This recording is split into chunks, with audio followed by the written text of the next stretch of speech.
संकटांवर मात करण्यासाठी, जीवनात समृद्धी आणण्यासाठी आणि आपली स्वप्न पूर्ण करण्यासाठी आता आपल्याला साथ देतील शुभरत्न। आर्थिक, प्रापंचिक, राजकीय आणि शारीरिक भरभराटीसाठी आजच आपल्या राशीचं शुभरत्न परिधान करा।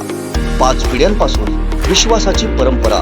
शुभरत्न केंद्र AH मोतीवाला, नेहरू चौक, महाराष्ट्र बँकेसमोर, निपाणी। मोबाईल 09448 14 24 21। महाराष्ट्र दिनाचं औचित्य साधून कणकवली महसूल विभागाअंतर्गत कर्मचाऱ्यांचा गुणगौरव सोहळा आयोजित करण्यात आला होता। यावेळी कोतवाल, तलाठी, सर्कल, नायब तहसीलदार, क्लार्क यांच्यासह सर्वच कर्मचाऱ्यांना प्रांताधिकारी जगदीश कातकर यांच्या हस्ते सन्मानचिन्ह देऊन गौरविण्यात आला। कणकवली तहसीलदार RJ पवार यांनी महसूल विभागातील काम करणाऱ्या कर्मचाऱ्यांचा गुणगौरव सोहळा आयोजित केला होता। यावेळी कोतवाल यांचा सन्मान करण्यात आला।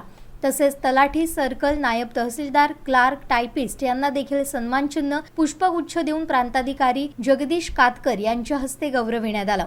यावेळी तहसीलदार RJ पवार, व्यापारी संघटना अध्यक्ष दीपक बेलवलकर, ज्येष्ठ पत्रकार अशोक करमळकर, ज्येष्ठ नागरिक सेवा संघाचे अध्यक्ष दादा कुडतरकर, शक्ती स्टाईलचे मालक नितीन पाटील, महसूल कर्मचारी संघटनांचे पदाधिकारी उपस्थित होते। आज 1 मे महाराष्ट्र दिन, कामगार दिन आणि सिंधुदुर्ग जिल्हा स्थापना दिनाच्या निमित्तानं तहसील कार्यालय कणकवली येथे मागील 3 ते 4 वर्षामध्ये कणकवली तहसील कार्यालयाने केलेल्या कामाचा गौरव करण्यासाठी आम्ही कणकवलीकर आणि जिल्हा व्यापारी संघामार्फत या तालुक्याचे लोकप्रिय तहसीलदार श्री RJ पवार आणि त्यांचे सर्व कार्यालयीन सहकारी यांचा आज या ठिकाणी नागरी सत्कार करण्यात आलेला आहे। आज या ठिकाणी या तहसीलमधील कार्यालय प्रमुख श्री RJ पवार, तहसीलदार कणकवली आणि त्यांचे सर्व कर्मचारी सहकार्याने केलेल्या उत्कृष्ट कामाबद्दल या शहरामार्फत त्यांचा जो सत्कार झाला, त्या सत्काराच्या निमित्तानं मी सर्व कणकवलीकरांना एक ग्वाही देतो की या पुढील काळात देखील आमचा हा महसूलचा परिवार सर्वसामान्य लोकांच्या हितासाठी आणि सेवेसाठी सदैव कार्यतत्पर असेल। महाराष्ट्र राज्याचा 63वा वर्धापन दिनचा सोहळा या ठिकाणी सकाळी साजरा झाला, ध्वजारोहण झालं। त्यानंतर या आवारात दरवर्षी वार्षिक पूजा होते, त्या वार्षिक पूजेचं पण आपण या ठिकाणी आयोजन केलेलं आहे। आणि संध्याकाळच्या सत्रामध्ये कर्मचारी वृंदाचा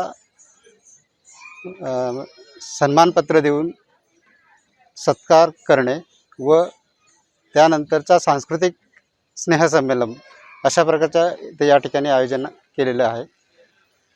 परंतु या आयोजनामध्ये विशेष दुसरी भर पडली अशी की आम्ही कणकवलीकर ग्रुप, व्यापारी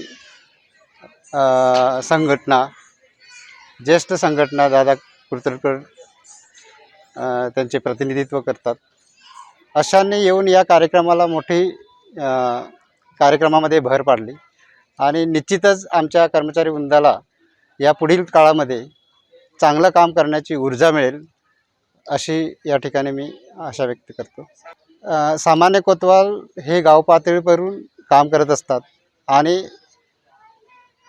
महसूलमधलं कामकाज सर्वप्रथम त्यांच्याकडून सर्वसामान्य लोक पहिलं त्यांना अप्रोच होतात आणि मग त्यांचं अप्रोच होण्याचं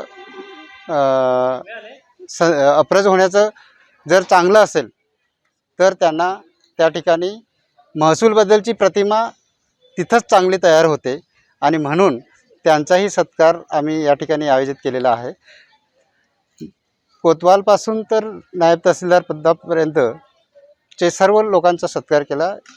या कार्यालयामध्ये येणारा प्रत्येक नागरिक जसा येतो तसं काम करून काम झाल्यानंतर तो इथं हसतमुखाने बाहेर जावा, ही या पाठीमागची एक वेगळी संकल्पना होती आणि ती राबवण्याचा आम्ही प्रयत्न केला। आमचे दिवसभरातले सर्व अपडेट्स, ताज्या घडामोडी आणि थेट लाईव्ह पाहण्यासाठी सबस्क्राइब करा, लाईक करा कोकणचं नंबर 1 महा चॅनल कोकण 7 लाईव्हचं YouTube चॅनल।